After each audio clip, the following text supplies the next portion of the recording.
You know that feeling when someone says one thing, but you just know they mean something else. Your friend says, "I'm fine," but their jaw is clenched and their arms are crossed. Your boss says, "Great work," but they won't meet your eyes.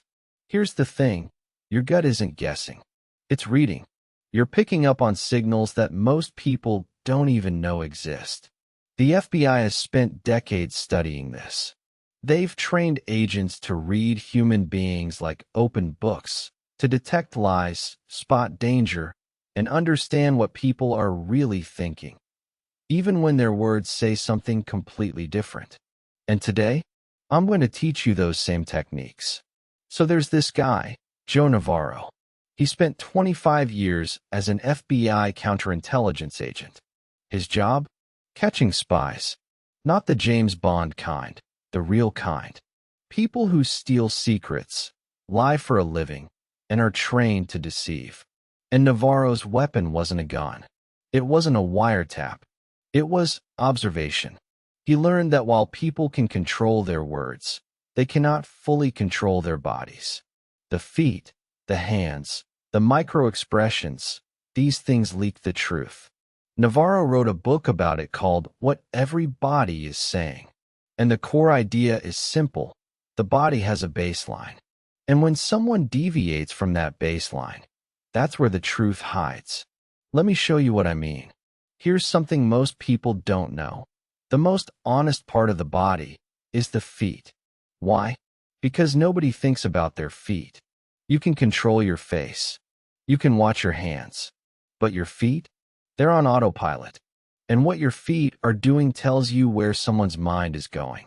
If you're talking to someone and their feet are pointed toward the door, they want to leave. Their brain has already checked out, even if their face is still smiling at you. If someone's feet are pointed directly at you, they're engaged. They're interested. Their attention is locked in. Navarro calls this ventral denial. When someone turns their belly button away from you, even slightly, they're signaling discomfort. They don't want to be there. Their body is literally trying to face the exit. Next time you're in a conversation, look down. The feet will tell you everything. Now let's talk about hands. And this is where it gets really interesting. When people lie, they tend to restrict their hand movements. It's called freeze response. The brain is so focused on maintaining the deception that it suppresses everything else, including natural gestures. So if someone is unusually still when they talk, pay attention. Normal conversation involves hand movement. When the hands go quiet, the brain is working overtime. But there's something else, something more specific. When someone touches their neck while talking, especially the area between the throat and the collarbone, that's a pacifying behavior. It's the body's way of self-soothing under stress. Navarro saw this hundreds of times in interrogations. The suspect would be calm, confident, until they hit a certain topic. And suddenly, hand to neck. That's when he knew he was getting close to the truth. Other pacifying behaviors, rubbing the thighs, like wiping sweaty palms, playing with a necklace or collar, touching the face. These aren't random fidgets. They're the body's emergency brake. Okay, let me address the elephant in the room. You've probably heard that looking up and to the left means someone is lying. That's not exactly right. That idea comes from NLP, neuro-linguistic programming, and it's been largely debunked by research.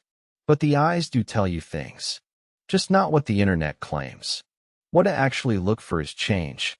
If someone normally maintains good eye contact and suddenly starts avoiding your eyes, that's a deviation from baseline. That's meaningful.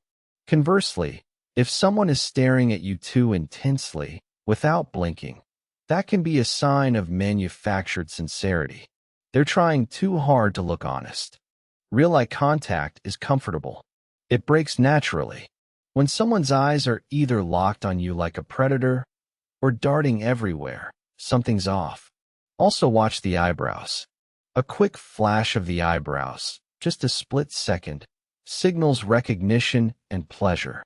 If someone's eyebrows don't flash when they see you, They're not as happy to see you as their words suggest. Here's a technique the FBI uses to build rapport, and you can use it too. It's called mirroring, and it works because of something called mirror neurons in the brain.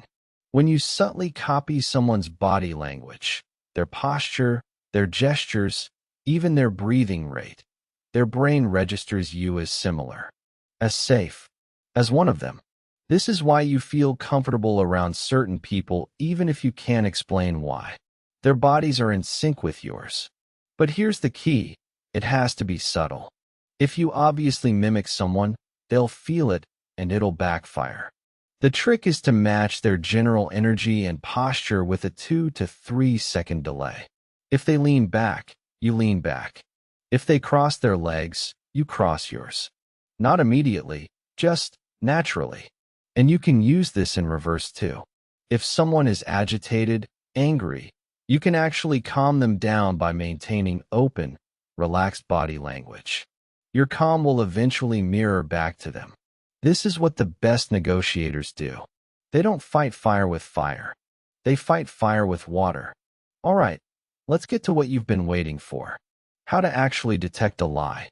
First, forget everything you've seen on TV. There is no Pinocchio's nose.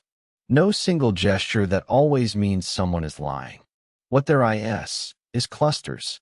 A cluster is when multiple signals appear at the same time.